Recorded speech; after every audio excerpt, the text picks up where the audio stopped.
So I'm gonna while a little bit. I'm gonna start this video off by making a very bold statement, so trigger warning. Hip hop today is the best hip hop has ever been compared to any decade that precedes it. Now, like I warned earlier, I really expect this statement to trigger a lot of people, especially old heads. How could I say such a thing? How could I claim that the era that made Lil Pump and Lil Uzi Vert is superior to the era that gave us Tupac and Biggie? Before you turn off the video and completely leave and completely discard what I'm about to say, please just give me a chance, let me make my case, and you can let me know if I was right or wrong in the comment section below.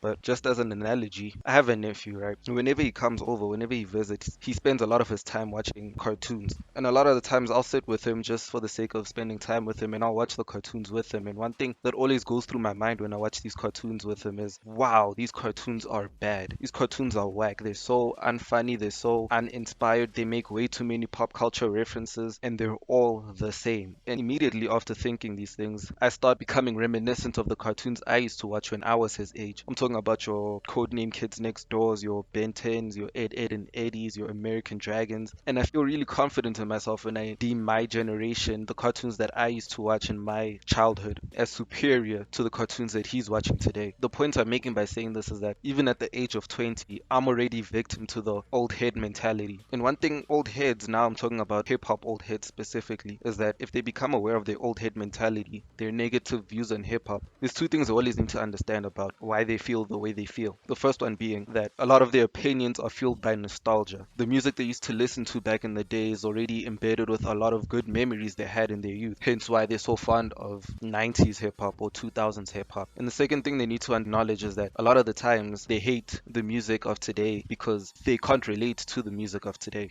They're not the demographic. This is why a lot of old heads can look at someone like Lil Pump and they won't understand why he's reaching the level of success he's reaching. It's because they're not the demographic. Lil Pump is someone that raps about money and abusing drugs and getting a lot of bitches and shit like that. And an old head who's probably in his 40s, probably has 2 kids, probably has a marriage. He doesn't know anything about abusing drugs today. Hence, he'll look at someone like Lil Pump and say, why is his music so good? Why do people like him so much? It's because kids in Lil Pump's generation know what he's talking about. Granted, not all of us are millionaires, but a lot of us know what it feels like to abuse drugs. Now, another reason why old heads tend to hate on hip hop today is because when they look at hip hop today, they don't really look outside of the music that's playing on the radios and all the mainstream music. When they look into hip hop, they don't really look into hip hop. They only look at the music that's on the radios that's getting the millions of YouTube views. I swear I'm not going to be using a lot of analogies in this video, but just to use an example, today's hip hop is like an iceberg. If you make a quick judgment about the little that you see, only the 20% of the iceberg that goes above the surface of the water, you're not going to really see all the potential that's hidden. I'm talking about the other 80% of the iceberg that's underwater. In hip hop terms, if you only look at your low pumps and your blue faces that are succeeding in hip hop right now,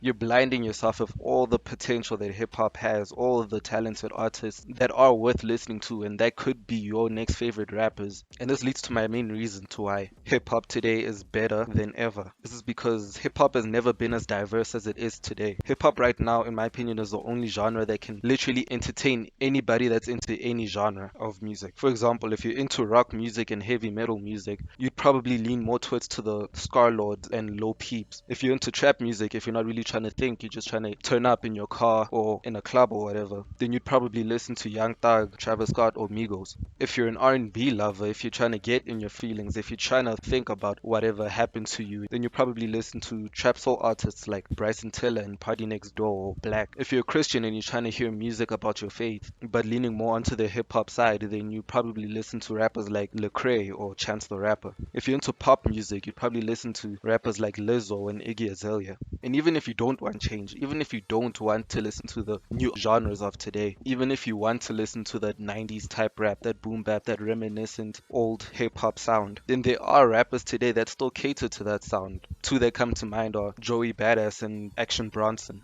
I mean, hip hop has reached a point where you don't even need to be a rapper to be a hip hop artist. And I guess this still falls under pop. I guess it still falls under the pop genre. But if you're more fond of singers, if you want a more melodic sound and you really appreciate good vocals, then there are still artists that can cater to that. I'm talking about your Post Malone, Trey Songz, or Justin Bieber. And yes, I do consider Justin Bieber a hip hop artist. The list of diversity can go on for days, but you get the point I'm trying to make. And if you compare today's diversity in hip hop to the diversity that was in the 90s, and I'm really not trying to disrespect the 90s. The 90s is still a great era that gave us the foundation of hip hop that we have today for us to flourish. But as far as diversity goes, you can't really compare to today's. I mean, for the most part, it kind of just ranged between party rap, chilled or conscious rap, and gangster rap, with gangster rap kind of leading the wave back then. Now, today's diversity in hip hop is probably due to the advances in the internet. We're the generation that really utilizes the internet to unbelievable measures. Today, we're able to mass produce and mass distribute music to such an extent that this is why there's always a new rapper popping every week or every year. And every time that rapper either lands himself in jail or, Lord forbid, dies,